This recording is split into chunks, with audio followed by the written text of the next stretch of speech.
अस्सलामुअलैकुम वरहमतुल्लाहि वबरकातुहू। आप देख रहे हैं यूट्यूब चैनल सेकंड हिस्ट्री। तो व्यूवर्स, चैनल को सब्सक्राइब कर लें और वीडियो को लाइक और शेयर करना मत भूलिएगा। चलते हैं आज के टॉपिक की तरफ। हज़रत अवैस करनी रहमतुल्लाह को ये मकाम कैसे मिला? एक बुज़ुर्ग गुजरे हैं, हज़रत अवैस करनी, ये ताबईन में से थे। नबी सल्लल्लाहु अलैहि वसल्लम का ज़माना पाया और अकेले अपनी वालदा की खिदमत करने वाले थे।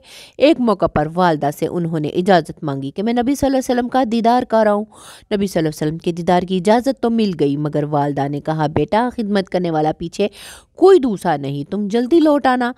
मदीना तैयबा आए। अल्लाह ताला की शान।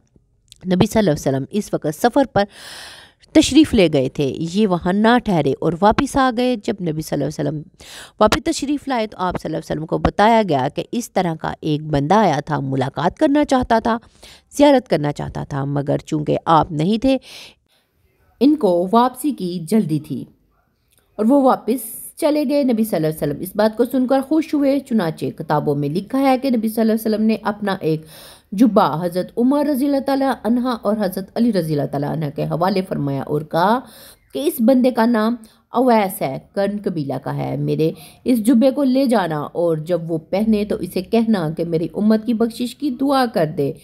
ये माँ की खिदमत का अजर है कि अल्लाह के प्यारे हबीब सल्लल्लाहु अलैहि वसल्लम भी हदिया भेज रहे हैं अपने जुब्बे का और साथ फरमाइश फरमाते हैं कि आप मेरी उम्मत की बख्शिश की दुआ फरमा दें।